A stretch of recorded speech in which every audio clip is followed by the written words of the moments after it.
Welcome to the best of News 2 on Tour. I'm Megan Fee.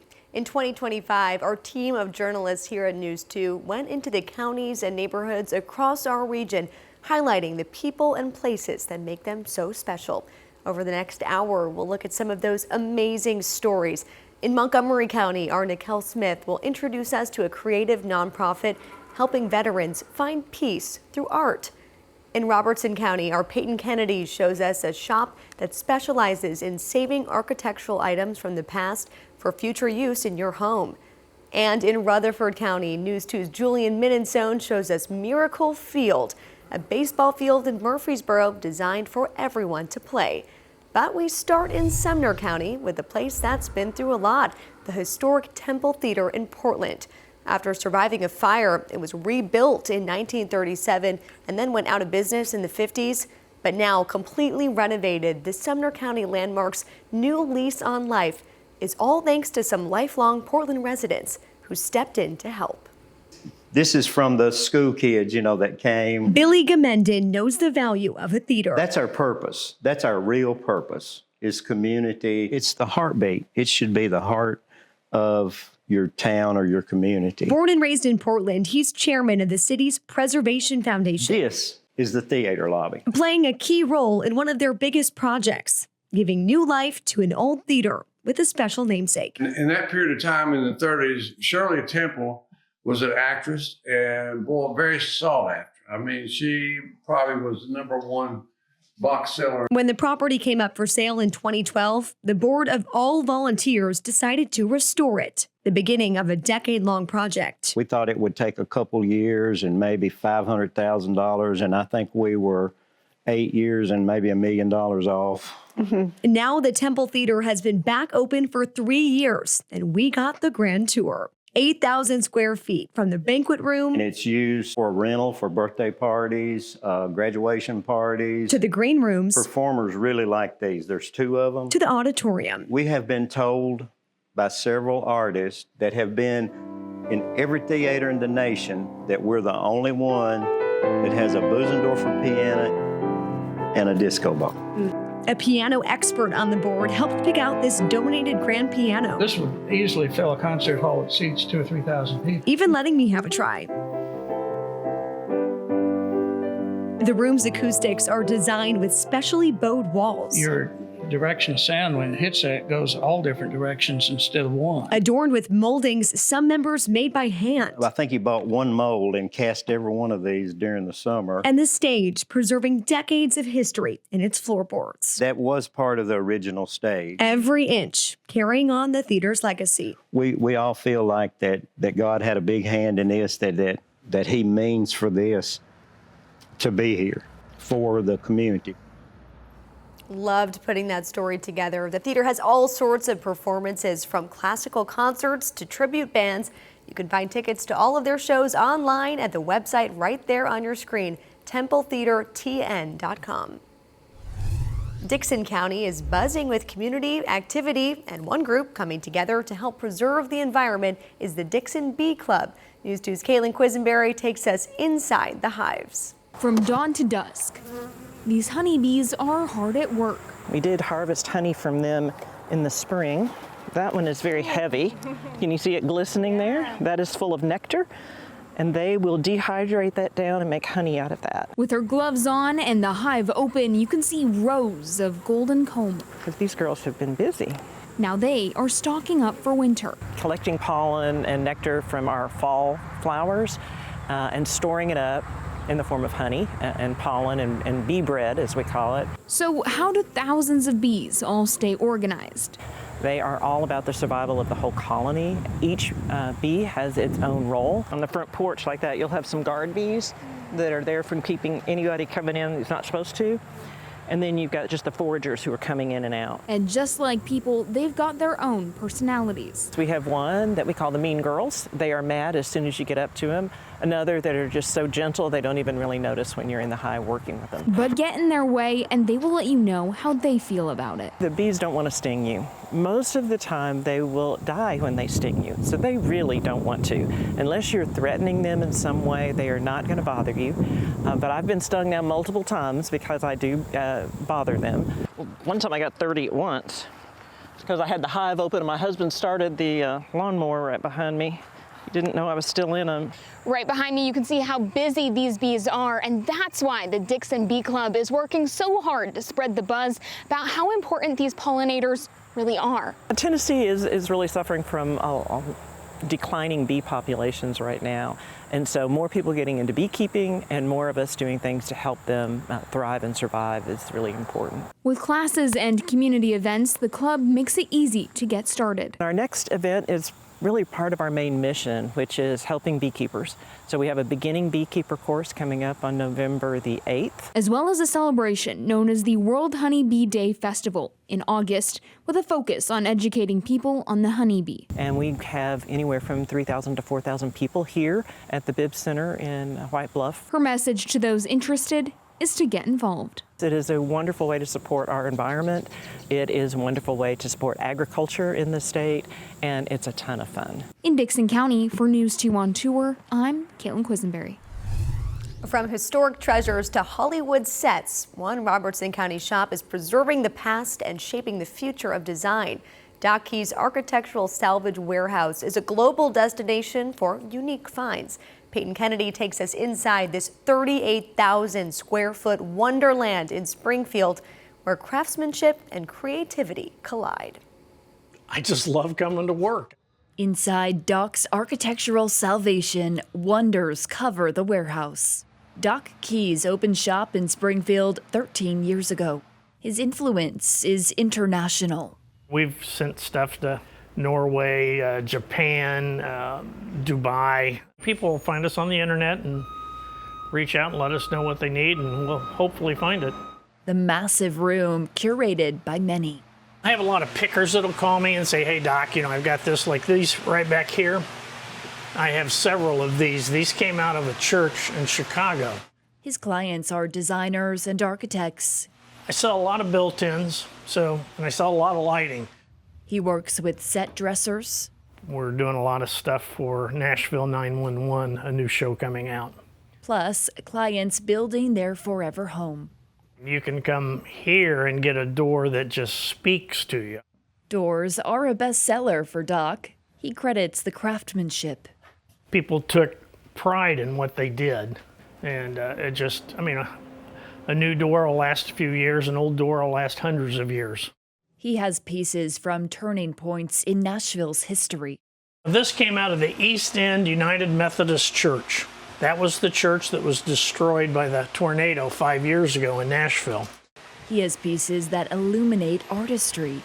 Somebody did this church in 18-something, and it was a model of their church. And pieces that are just fun. This is from Hee Haw. He's surrounded by a faithful team. Jose and Bill in the wood shop, Stanley shuffling items across the country, and Doc's son posts products online. I have an eBay store, I have an Etsy store, we have a website, and then we do Facebook Marketplace. And of course, Sandy. Now Sandy she's awesome. She does all of my lighting. We'll get these in that are definitely in need of repair, and she will totally rewire them, clean them up, and just make them sellable. Doc's on a mission to keep craftsmanship alive. Even with 38,000 square feet to work with, his passion cannot be contained. Do you ever worry that you're gonna run out of space? I ran out of space already. I've got stuff across the street. All right, we head next to Cheatham County. News 2 photojournalist Jerry Walker takes us inside the competitive pinball circuit in Jolton. Even before video games were a thing, there was pinball. I've pinballed in my youth quite a bit. every quarter I had went into either candy machine, Coke machine, or a pinball machine. A normal third Thursday tournament here lately has been, around 30 and sometimes upward of 40. I've been on a bad streak the last couple of games. He's got a great collection of games here. Dope! The tournaments are a great environment. And I'm not one of the best players. I'm just here to try and have fun. I learn a little bit too. So that's what you did on that last ball. And anybody can come play in it. Kids and brand new people don't know anything about pinball come all the time. A great community. People will help you if you're new and you want help. You'll watch some of the best players in the state of Tennessee that are fighting for points turn around and show somebody that has never played a pinball machine before how to play that game and the strategy of that game. And here's how I do this, and here's how I catch the ball. And you can get lots of advice from people. But we have fun. It's a lot of fun coming out here. This guy right here, he's a man of God. He's a great guy. It keeps me connected to them, and as a pastor, as a believer, it's so important for me to know that they know that I want to be present in their life, and I want to be here for them if they need me for something. That's a doorway for the gospel. Kathy, we love you. You seriously mean so much to everybody here. And I know that I speak on everybody's behalf when I say that. Good place to play. Good people. That's what pinball's all about. Happy birthday to you. It's more than just playing pinball. You don't have birthday cakes for just playing pinball. These are people we care about. These are friends. These are family. And it's an honor and a privilege to get to care and love on these people. And News 2 on Tour was all across 9 Middle Tennessee counties in 2025, doing about 24 in-depth stories during each tour. We're showing you some of the very best today, but you can go on our website, WKRN.com, to see all of our on-tour stories. Just click on News 2 on Tour under the News tab. Legendary musician Johnny Cash lived in Sumner County. Meet the woman who played lead guitar for the Man in Black. And getting a taste of the past, see how this market called Sweet Charlotte is living up to its name. News 2 on Tour continues in Sumner County, the home of Johnny Cash. He was an icon, of course, friend, and inspiration for many, including Debbie Horton. News 2's Kendall Ashman introduces us to the only woman to have ever played lead guitar for Johnny Cash. The world doesn't have Johnny Cash anymore, but he still is here in so many ways. They say timing is everything. Oh, you see, now you're making me emotional. And for Debbie Horton, that couldn't be more true. I was just a little girl. When Debbie was 12 years old, she was visiting Nashville on a family trip. And we were here on a Sunday, and I begged my mom and dad. I said, I think Johnny goes to this church. Can we go? So they said, okay. So we went, and wouldn't you know, he was there. And I got to meet Johnny Cash for the first time. Little did you know, that meet and greet at church, tall, big man, would turn into a lifelong friendship and an invitation into the world of music. Her passion and love for guitar first introduced by her father. And every week I would tape Johnny's TV show off with a little cassette player, and then I'd play the tapes, and I'd try to play them with the guitar, and I taught myself how to play guitar. Her friendship with the Man in Black standing the test of time. It was a show in Baltimore, Debbie, where Debbie was invited on stage. Come play the guitar, will you?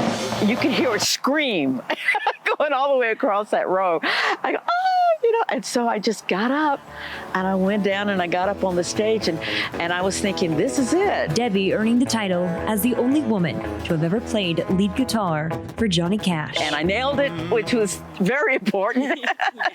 And it just put me on a path of, you know, anything's possible. Debbie would go on to make many memories with Johnny Cash and have a career of her own. Welcome, Debbie Horton. Even performing at the Grand Ole Opry. Over 30 years. I've made a living as a professional musician. Yeah. When Cash passed away in 2003, 4 months after his wife June. And I know I cried and cried and cried. Debbie made sure his legacy lived on. A year and a half ago, the estate of Johnny Cash brought Cash back on tour, with Johnny projected on a screen with a live band in front. Debbie was chosen to play lead guitar, performing in over 100 shows across the country. Don't let anybody or anything hinder you. If you think you can do it, do it. It's that mindset, with a little bit of luck fate, or just the right timing. You know, if you didn't meet him at 12 years old here in Nashville, when you and your family were just here visiting, do you think your life would be the same? Oh, you see, now you're making me emotional. Okay. No, my life would not have been the same if I hadn't met Johnny Cash. No, that's right. In Sumner County, Kendall Ashman, News 2. I'm so glad I got to meet you. I love that story. Well, we're traveling now to a hot spot in Dickson County, serving up a taste of childhood. News 2's Jaxie Pigeon takes us on a trip down memory lane to Sweet Charlotte.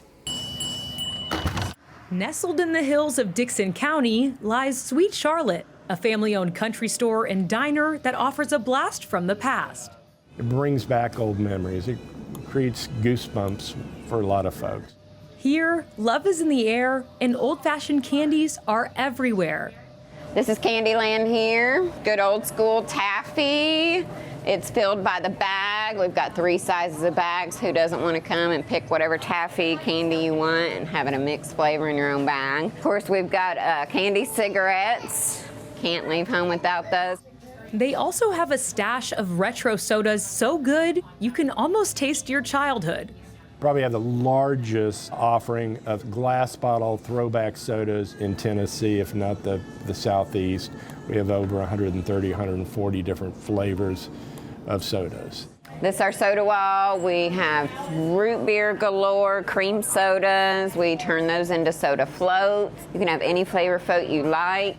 The frosty blue cream soda was calling my name, and I was ready to take a sip down memory lane. 2 scoops of vanilla, chocolate, cotton candy, your choice. You get to decide whatever flavor you like. And then we are going to pour our blue frosty right over our ice cream and see how full I can get it. It's always the fun of a soda float. If that doesn't turn your frown upside down, they also believe in love at first pop. Popcorn sample bar. It is all house made. Everything starts out as kernel, as you see on the bottom here. We turn it into a savory world, a sweet world, which will be Tennessee whiskey, sea salt, buttery caramel, or specialties, which include chocolate, nuts, cookies, something amazing. Once you satisfy your sweet tooth, it's time to step back into the 1950s for classic comfort food at the diner. That's just the inside. If you step outside, you're bound to find a sweet escape. It's a tree house. That tree is... No, the tree is amazing. Yeah, it really is incredible. Yeah. I mean, seriously, we want everything to be really fun here. Who doesn't want to be up here, right? And as Mary Ann puts it, life's too short not to play carnival games. Welcome to the Midway. Dee, dee, dee, dee, dee, dee, dee, dee, dee. So here's the ring toss game. This has chickens, squawky chickens that you throw in. Obviously, beanbag here. Go ahead. Pro now. Go, yeah. No, God, no. A what? Before you hit the road, the Waddells insist on stopping by the historic cabin on site. It's a 200-year-old cabin, so it's just amazingly charming, wonderful. Whether you live nearby or are just passing through, Jeff says all are welcome to relive the good old days at Sweet Charlotte. You know, people come happy and they leave happier with big smiles on their face. And that makes it special to be able to have a store like this. In Charlotte, Jaxie Pigeon, News 2.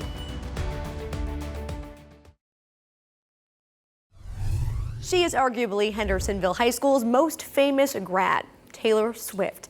She's just one of the many musicians who have come from Middle Tennessee, but as a teen, she was a transplant student in Sumner County who made it as big as it gets. News 2's Peyton Kennedy gives us a tour of Hendersonville High School, where Taylor Swift once roamed the halls.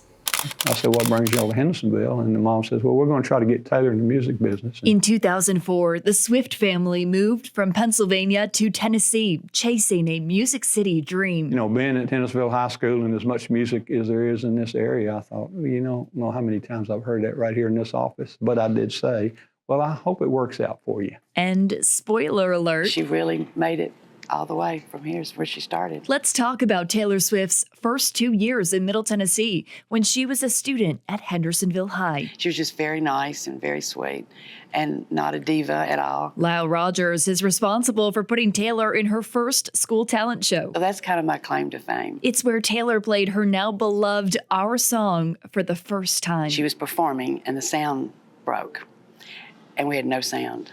She went, sat on the edge of the stage and picked up a guitar and started playing and singing and wasn't bothered at all. So after the show, I ran up to her and said, "I'm so sorry." She went, "Miss Rogers, it's no big deal. It's fine." That's how professional she was. She was very professional even at that age. Much of Taylor's debut album was written while she was a student. In fact, her debut single, Tim McGraw, was written during math class. Her former teachers ensure she completed assignments too. So this is her work from my class. It was a world geography assignment about the importance of saving the rainforest. And in Taylor Swift fashion, hers ended up being like a little song lyric that she wrote. Many of Taylor's published song lyrics reference her time in Hendersonville. It's where she met her best friend, Abigail, who she talks about in the song 15. Former principal Paul Decker says it's also where she met some pranksters. Her dad called me in the spring, and he said, "You know, Taylor's had a really good experience at Hendersonville, and but we woke up Saturday morning and there was toilet paper all in our trees." And I said, "Mr. Swift, I don't know what it's like in Pennsylvania, but in Tennessee, that usually means they like you." So, current assistant principal Mary Beth Allen is a Taylor Swift super fan herself. She says she's used it to her advantage. And I always say that that was one of the first things that really allowed me to connect with the kids. Taylor's given back throughout the years, inviting the dance team to be in her music videos. And what was so nice about Taylor is that she paid them what the professional dancers made. And inviting the whole school to the 2009 CMA Awards when she won Entertainer of the Year. Plus donating to refurbish what is now Taylor Swift Auditorium. Yes, we are a high school, but in the rest of the world, we are known as Taylor Swift's high school. It's become a landmark. We do have a lot of people who call or stop by and they're like, "This is Taylor Swift's high school. Can we take a tour?" Educators, though, say Taylor Swift's impact has made for much more than a photo op. I wish that she could see the impact that she has on our dreamers. I think that is really inspiring for our kids. And when our kids know that you can walk these halls and anything's really open for your future, that's a really inspiring thing for them. In Hendersonville, Peyton Kennedy, News 2. Love that story from Peyton. Well, Music City has changed a lot over the years, especially recently. Meet a couple who is working to preserve the audio recording history of Nashville. Welcome back to the Best of News 2 on Tour. I'm Megan Fee. We're headed now to the Nashville neighborhood of the Nations. That's where a one-of-a-kind recording studio keeps the spirit of Music City alive. Welcome to 1979. 7,000 square feet of fun in the heart of the Nations. The biggest compliment that I get about the studio, and it happened the other day on a photo shoot, was, "What is this place?" And it's a recording studio. Chris Mara and his wife opened these doors 17 years ago. After a decade as a freelance recording engineer for rock bands and Americana acts, he realized Nashville needed something new. Music Row is great, but the studios are mainly pretty slick, geared towards mainstream country acts.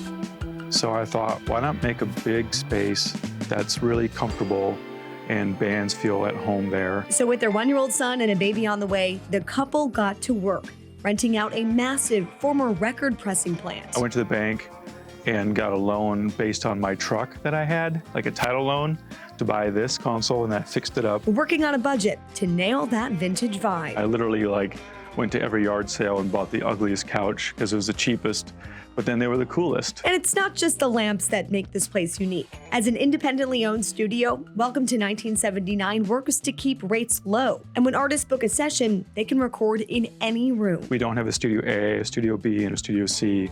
The place is yours. With their variety of gear, artists can record on a computer or do it old school. The superpower was we can record on analog tape. And even use their in-house vinyl mastering suite. So we can patch this console directly into that and record a band directly to a vinyl master, which can only happen a couple places in the world. With over 100 places to plug in microphones and every room having its own sound, the studio was built to make the creative process more comfortable. By noon, a lot of times, bands get here at 10, and they'll be walking around barefoot later in the day. And you only really take your shoes off in places you're really comfortable. You can go from upstairs in the control room down here, and it gets used every day. It's so much fun. I love it. And when it's not rented out, it brings artists in for community events. Chris's wife Yoli heads tape camps and an annual recording summit. We get people from all over the country, sometimes all over the world, and all ages. We have people in their 60s, and we have high school students sometimes who are all here together. All in the true character of Music City. The idea for me is to make it feel like you're not in the studio at every step. News 2 on Tour heads next to Rutherford County. There are a number of youth baseball leagues across Middle Tennessee, but not many cater to athletes with disabilities. News 2's Julian Minnesone takes us to a baseball field in Murfreesboro designed for everyone to play. 3, 2, 1. A field of dreams is a field for all. We want everyone to feel involved. That's the mission at Miracle Field in Murfreesboro. It minimizes barriers and really just provides an opportunity for anyone with a disability or special needs to come and play baseball. A baseball diamond built specifically for athletes with disabilities. And the field itself is currently out of a product called Pebble Flex, and it offers a not as soft but a flat surface so that wheelchairs and assisted walking devices aren't limited to it. Right off to first. The project was started 8 years ago by Murfreesboro native and former MLB All-Star David Price. Price's foundation started working with disabled athletes when he was playing for the Tampa Bay Rays. One day it was a surprise. We got word that David was going to come play ball with our athletes. When he showed up and put their jersey on, it was really a special day. Now Price's hometown is home base for the Miracle League. GT Horn scoring. A place for special needs athletes to get in the game and keep their disabilities on the sideline. Our DJ, Tam Clark, he comes out and he announces names. We play walk-up songs. We do the whole 9 yards for him. In baseball, numbers count.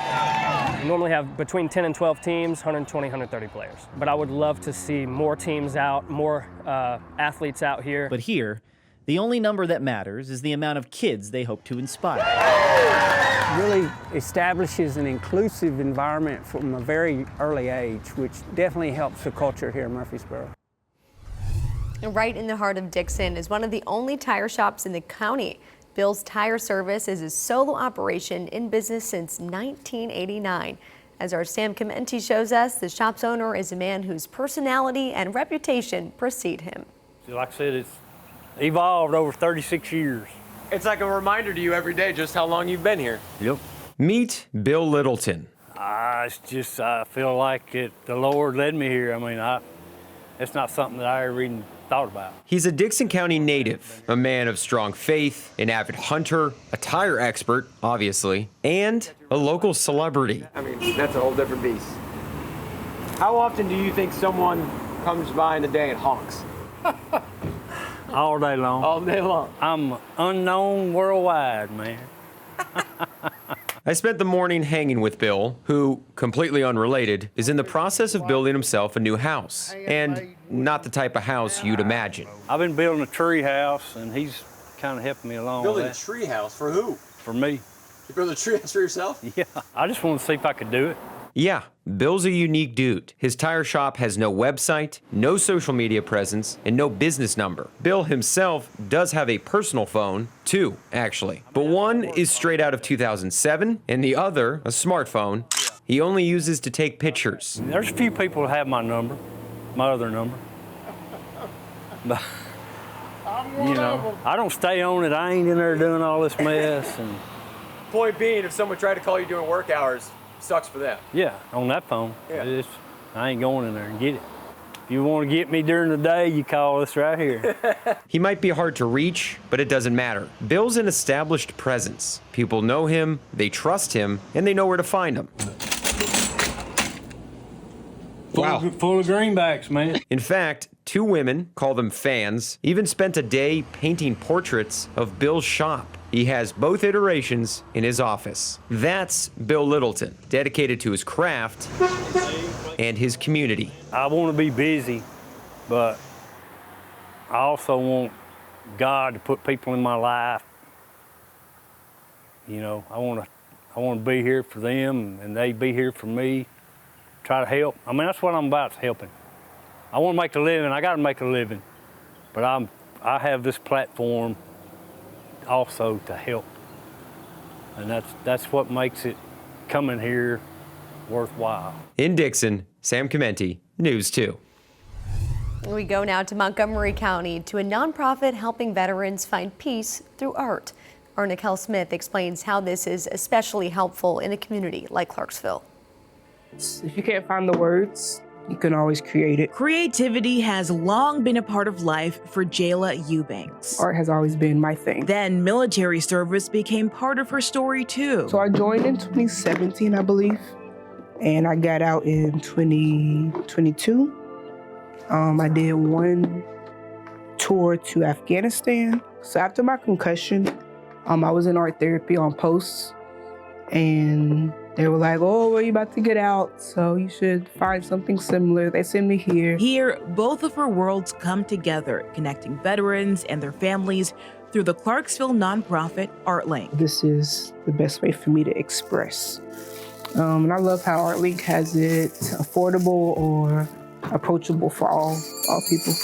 ArtLink is a nonprofit art studio right in downtown Clarksville, just across from the Roxy, and they offer a number of programs for the entire community. So we have our merch room where local artists can sell their products. ArtLink board member Samantha Espinoza helps write grants to fund their offerings like the Battle Buddy Arts program. It's for active duty veterans and their families. It's 2 hours each Wednesday with options like painting on canvas, making buttons, or metal stamping. So it gives an opportunity to express yourself in the arts and just bonding time with your family. The $30 cost helps fund all the other ways ArtLink brightens Clarksville, like stained glass workshops, their free music and hangout rooms, and various events. We do rely heavily on grants and people who just purchase workshops and classes. That goes toward the general operations as well, and donations. She says embracing the arts can help all of Clarksville. I think it's really helpful for the community and for the city to invest in the arts specifically because it helps with your economic development for the city, but also helps with individuals' daily lives. Lives that have a strong likelihood of being connected with military service due to Clarksville's proximity to the Fort Campbell Army installation. I've been out of the military since 1991. Oh, really? 91? Oh, you got out when? 91. Oh, I got out. I wasn't even born then. Regardless of when they served, veterans share a common bond. Because we're so used to our right or wrong way, but with art, there's no right or wrong way. Whatever way a veteran chooses to cope with what they've been through. I'm not a very good artist, so. Everyone's an artist. Fellow vets are there. This is called hydro dipping. Offering first-hand lessons of hope. They may not know they need to be reached, or they may not know, they don't know until they know. But whenever they know, they don't leave. Reporting in Clarksville, Nicole Smith, News 2.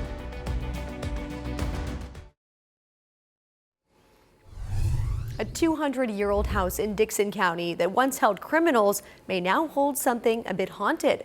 Our Alexia Teropoulos shows us that behind the bars of the former jailhouse sits history and mystery that refuses to die. Of course, they formed the county in 1803 and started originally with a log cabin. And then a tornado hit the courthouse, and then and also the old jailer's house. And my understanding is they used some material, kind of repurposed it. And the jailer's house stood for many, many years. The original sheriff and his family called this brick house home until 1977. They shared a roof with those many would have considered unwanted guests. According to our county archivist, that was the entrance where the ladies were kept downstairs in the jail. The prisoners, when they used to be here in this back portion that's been removed, driving by after school, them hanging out waving. Those days are part of the past. The inmates are gone, but the spirits, some believe they're still serving time. First time I came to the jailer's house to investigate it was around 2008. Paranormal investigator Mike Sears says the night he spent inside the jailhouse still haunts him. I can see your arms going up and down, touching you. Before his team even stepped inside, they heard something they couldn't explain. We knocked on the door. I put my head inside and said, "Hello, is anybody home? Is the lady of the house here?" And clear as day, all of us heard a woman in the back kitchen goes, "Hello?" And of course, the team leader's like, "No one should be in this house. It's all locked up." So of course, we sent one person behind the house, see if anybody was leaving the back of it, and the rest of us searched the house, and we couldn't find anybody inside it. Then on the second floor, things got even more strange. In front of the fireplace was two little boys and a girl playing marbles, and which caught me off guard. I was like, "Whoa!" And they looked at me and smiled, and they just poof, vaporized away. And I, yelled out to the team. I said, "Hey, we're gonna have an interesting night." And inside the jail cell, the most terrifying moment of all, this audio was captured. And had my back to the wall. And we started asking questions. I don't mean any harm or anything. And all of a sudden I started feeling the hair on my arms rise, on my neck. Okay, I'm gonna leave. I said, "Wow, I could feel something heavy around me. I'm It doesn't leaving. feel pleasant." I'm leaving. All of a sudden I felt a big paw of a hand grab me by the back of the neck. I'm leaving. Which is impossible because there was a wall behind me.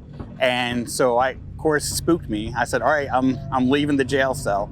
And I get up, and as on my digital recorder, I hear a man's voice calling me a chicken as I was leaving the jail cell, which was pretty amazing. Sure to have some hauntings, I'm sure. Sheriff Tim Eads doesn't need much convincing to hear this 200-year-old property is haunted. I've heard a lot of stories, and so let's just put it this way. If there was an alarm call there, not just for safety, but for other reasons, we always sent 2 officers to answer that alarm. So. Sears says some of the prisoners may have never left the jail. I think some are maybe fear of judgment, like some are prisoners, and they're worried what's on the other side waiting for them, so they're stuck here. The county is restoring this property to preserve its history, making it into a museum. But our goal is like this with the historic courthouse to have it completed by next year, by July 1st. Of 2026. Sheriff Eads has this message for the ghosts who are still lurking inside. Just stay down there. Don't come up to the new facility. That's fair. That's fair. Although the bars may be closed, the shadows still remain. You can find all these News 2 on Tour stories, plus many, many more by downloading the WKRN Plus Smart TV app. Download it for free on Roku, Apple TV, Samsung, and Fire TV. As News 2 on Tour continues, we shoot you straight. We'll visit a range some are calling the Augusta of clay shooting. Hidden in the woods of rural Tennessee, a shooting range has become a mainstream attraction for Montgomery County. Cross Creek Clays is located just outside of Clarksville and offers an experience seldom seen at public gun ranges. News 2's Sam Commenti takes us to this self-proclaimed Augusta of clay shooting. Well, this sport in itself is like golf, but with a shotgun.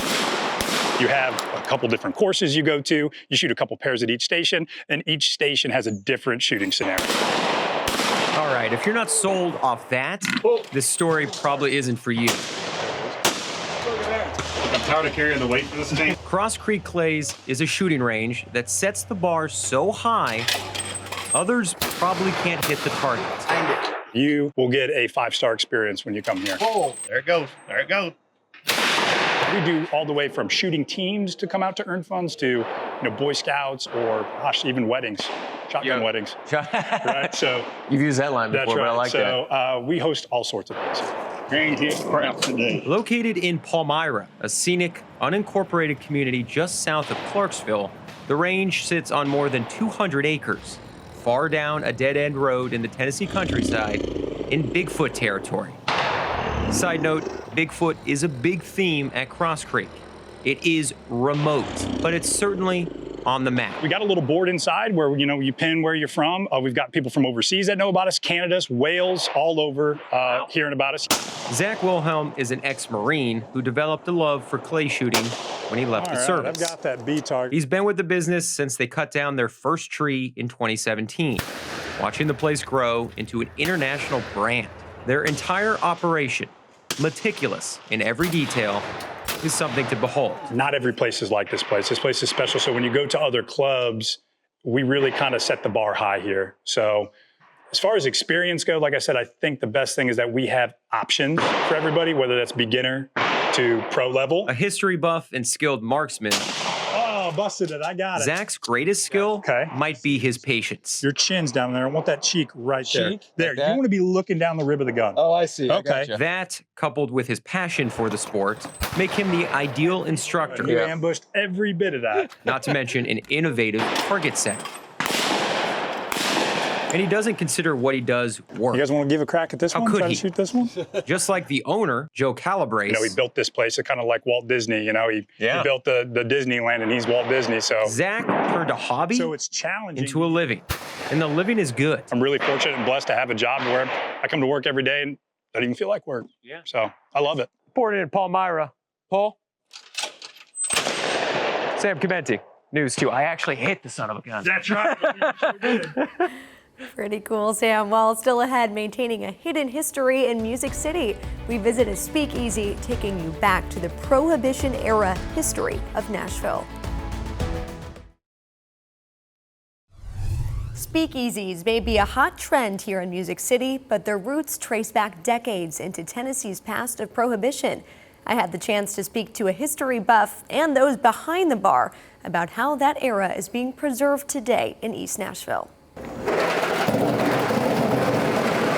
The Fox in East Nashville takes you back in time. That is, once you find the door. I think the first thing you're going to notice is that we were kind of tricky to find. It's one of the neighborhood's original cocktail bars. Bartenders tell me this intimate space seats just 40 people. That's about the smallest footprint you could find, with a tight-knit staff. Pretty much where we are, we're in a basement, essentially. Very similar to speakeasies of old that would have been in places that were a little more clandestine or out of the prying eye. With hundreds of bottles of liquor from all over the world and an exotic cocktail menu, word of the Fox travels fast. Although this talk of the town is more like a whisper. A lot of our regulars will tell me that they do still speak easy of us, and they only tell certain people about this bar. It's just one of dozens of speakeasy-style bars spread across Music City. There's a little stage, there's a piano, and the bar's off into the distance. An ode to the Prohibition-era history, Nashville historian David Ewing tells me sets Tennessee apart. Tennessee was the first state to pass statewide prohibition in 1909. So 11 years before the federal government did away with the sale and manufacture of alcohol, Tennessee did. And that caused a controversy at first. He says in Nashville, the crackdown really came in 1915, when the mayor who didn't enforce prohibition was kicked out. He describes it like a cat and mouse game between police, bar owners, and whiskey makers. While you could not technically sell alcohol, they created locker clubs where you could kind of bring your own and you have your bottle stored in a locker. Then, when prohibition was repealed in 1934, Congress gave the power to write alcohol laws back to the states. So Tennessee put wine and beer back up for sale, but not liquor. Legally, you could not have a mixed drink in Nashville at a bar or restaurant until 1967. He says the city's growth stalled, with no one investing in places that couldn't sell mixed drinks. But letting liquor flow in the 70s and 80s led Nashville's nightlife to what it is today. But I guess it's kind of one of those things where it's like, you know, don't touch the cookie jar. You want to touch the cookie jar? It's a time in Nashville bartenders at the Fox can hardly imagine. But they keep that speakeasy spirit alive in every sip. The way that I embrace that Prohibition-style history and that legacy is by making people feel special when they're here. That's the most important part of service for me. You can see all of these News 2 on Tour special reports by going to our website, WKRN.com, and clicking on the News 2 on Tour under the News tab. Thank you so much for watching the best of News 2 on Tour. I'm Megan Fee, and on behalf of all the journalists and storytellers here at News 2, have a great rest of your day.